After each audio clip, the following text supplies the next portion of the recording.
Horntechnik. It's all about grain.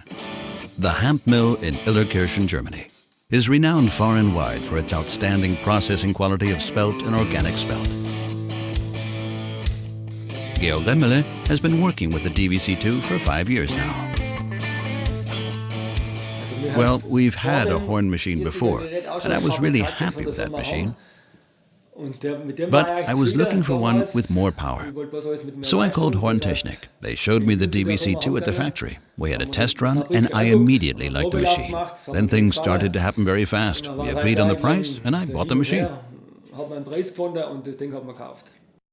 So you were satisfied with the consultation at Horn? Yes, I was satisfied. We brought our own material to test it, and the result was good.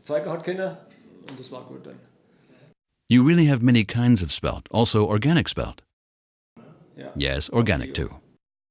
So you probably need an outstanding machine. Yes, of course. Every kind of spelt needs to be processed differently. It depends on where it grows and how it grows, the influence of the climate, all of this matters. So it may be that certain adjustments work well for one batch of spelt, but not for the other, for a different variety of spelt. So you work on the parameters you can adjust. That is, more material or less, more revs on the tumbling sieve or less. So you do not work in automatic mode that often? Yes, of course. But even in automatic mode, you can do adjustments at the control panel. There are years when things are bad. Wet years, humid years, and you can't go full throttle as in a dry year. Then you need to reduce the intake, fewer revolutions, a bit slower. Then it runs smoothly. Otherwise, if you're taking in too much, you'll have a fault report every 15 minutes or so. Then you need to reset the system, and that makes no sense. And the feeding is controlled in automatic mode by the DVC2? Exactly. The feeding is regulated according to the power consumption. If the wattage is too high, the intake is reduced. When the wattage decreases, it is raised again. The DVC2 does it all by itself in automatic mode. How much spelt do you dehull per hour, and which factors have an impact? I do about 600 to 800 kilos an hour. Depending on the quality of the raw material, it may be more or less. And the organic spelt causes more problems, even though it is not treated with pesticides and such. Organic spelt is more solid. The hull sits tighter on the kernel, as in other spelt. And that is a limiting factor. It takes longer, and it needs more power to rub it off. Do you always change the sieve and dehuller at the same time? Yes, I change them at the same time, nearly always. Sometimes I think a part is still good, be it the dehuller or the sieve, and 2 days later, I need to change it anyway. So my experience is, it's better to change both at the same time. Then all goes well again. Can you show us a sieve that needs to be changed? You can tell that the sieves are stressed and stale when you can shift them inside the machine. Normally the sieves should stay in place. But if the brace is loose, then the sieve can be moved. That is, it moves or gives. Then you have varying clearances in processing and the output is no longer uniform. So if there are too many husks on the sieve, if you can't clean the material properly, then the sieve is worn. Then you should take a look inside. And you see, okay, my sieve is worn, and probably the dehullers are too. Then you need to change both. How can you tell that the dehullers need to be changed? You can tell by the output on the tumbling sieve.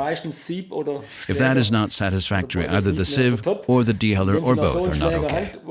If you have a dehuller that is rounded down at the sides, then it has done its bit. It needs to be changed. This one is halfway or 3/4 through. Anyway, I wasn't happy with it, so we changed it. How long does it take to change the dehullers and sieve? Quarter of an hour, half an hour at the max. If you also clean or scrape it out, you sometimes have to clean the housing from the dust that builds up. Then it works again. Also, that is sometimes the reason why it doesn't run well, because the housing gets too tight. When the diameter is too low, if half a centimeter of dirt builds up in the rear, then it doesn't work even with a new sieve and new dehellers. Then you need to scrape it out, which takes a little longer, but then it's okay. How often do you check the magnet kit? Basically, I check the magnet kit when I change the sieve. I open it, and I can see the metal pieces that stick to the pipe and the magnets. And while it is open, I remove any metal pieces, screws, and so on. And then it's fine again. What's your advice to a beginner on adjusting the DVC2? To a beginner, I would say run it in automatic mode until you have a feel for it. And the performance will probably be best in automatic mode, as the DVC2 controls the intake by itself. When you run it in manual mode, you may be inclined to over-rev the intake. Then you will definitely have a failure. The DVC2 will cut off since it consumes too much power, and it simply stops.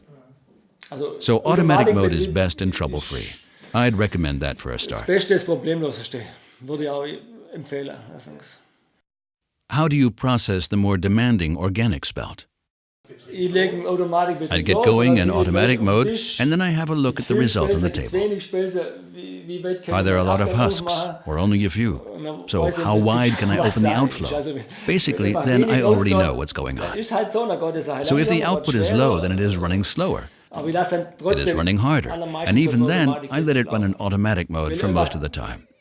I prefer having a lower output with trouble-free operation rather than not noticing the DVC2 has stopped half an hour ago or an hour ago. Horntechnik offers various kinds of sieves. Which one do you prefer? Most often I choose the red sieve.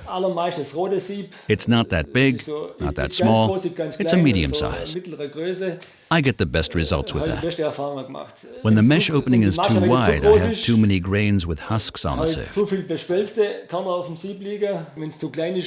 When the sieve is too small, it reduces the performance or damages the grains. So the red sieve suits us best.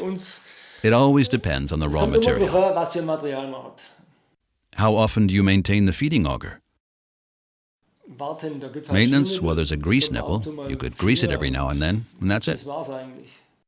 How often do you clean the DVC2? Every week? More often. I blow off the motor every evening. Sometimes during the day, in addition. I installed a compressed air line right here with a blowgun. As soon as dust builds up, I blow it off. Then it runs smoothly when the dust is gone. So I do that daily, and it's not a big deal. It's done in a minute. What does an ordinary working day with a DVC2 look like? In automatic mode, when it has adjusted itself after startup, when the amount at the intake is okay, when the raw material is uniform, it just won't stop. It keeps going for 24 hours or so, as long as you want it to, 10 or 12 hours, no problem. You turn it off in the evening, and you turn it on the next morning. When the raw material is sound, and there are no foreign objects, it runs all day without issues.